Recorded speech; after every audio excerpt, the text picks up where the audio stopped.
I want to talk about another song that was with Coldplay. Tell me the story about it, because I'm a big Coldplay fan and I'm a big Chainsmokers fan. So I'm like, okay, I want to know the story behind it. That was the first question. The moment I got your confirmation that you guys are coming here, I was like, this is what I want to ask. So tell me about, how did that happen? When did the seed of partnering with Coldplay started? What was the story behind something just like this? It happened in 2016 or 17, and probably 17. And we had like a series of hits. Closer was currently out and doing its thing. And, I think, they had heard of that song or some of the other ones before it, and we're fucking with it. And I guess our management was always kind of like, yo, like the Coldplay guys like your stuff, and we were like, get fucked. Like there's no chance that they've heard this. Like, we're from the dance music scene. That's like too big of a dream to get excited about if it doesn't happen, And our manager would be like, I'm talking to their manager. Like they want to come and hang with you guys.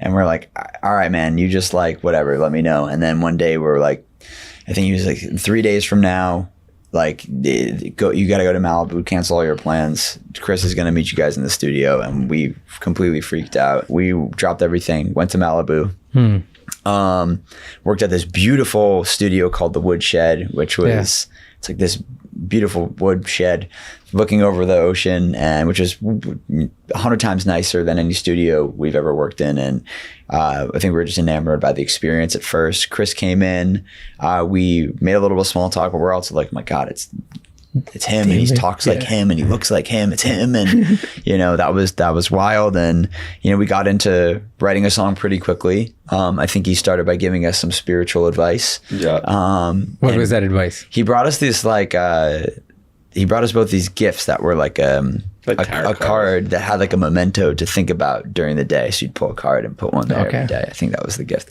And so we did that. We were talking about, made a little bit of small talk, but I remember getting to work pretty quickly. And also it's like us, we've produced together in a small bedroom or, dark studio where there's no sunlight. And now you're in this beautiful place with one of the most legendary songwriters of all time. How do you do your fucking thing with this guy? Because it's intimidating.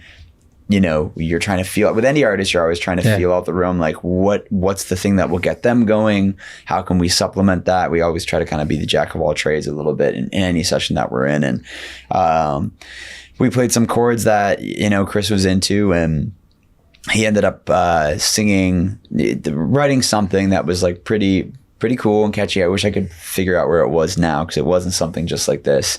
And, we kind of like burnt out after a couple hours, and he was like, I have to go pick up my kids from school. Do you guys want to keep working on this idea? I'll come back. So he left for like 2.5 hours, 3 hours, and came back, and it was kind of like the moment had passed. It was the end of the day. It was about to be nighttime. He has a family. So we were like, all right, I think we like missed the window here. Yeah. And, we were like eating dinner, and he's like, well, I'll hang out for a little bit. And, we called an Uber, but, this time in Malibu, Uber took a while to get to Malibu. And so we had like a 30-minute wait for Uber. And he was like, I'll wait with you guys. Can you guys play me a couple of records off of the Chainsmokers album, Memories Do Not Open, which hadn't come out yet at the time. And we played him the intro song, which was called The One, and we played him Paris.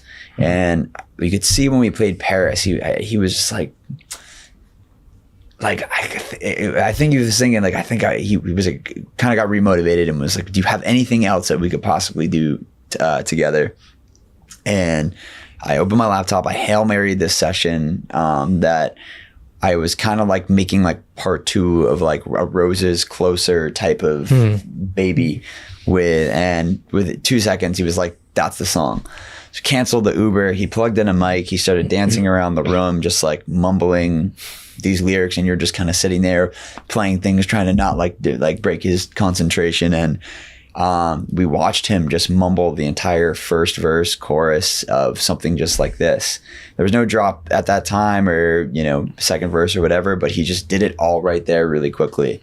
And eventually we got in the car and we're like, we fucking got one. Oh my God. And, you know, we didn't know what the song would become, if it would even come out. There's so many things that have to happen after that. But it was a very magical moment. That was one of those times where it was like, holy shit. Oh, it just this fit in is so This is a great Chainsmokers song. This is a great Coldplay song.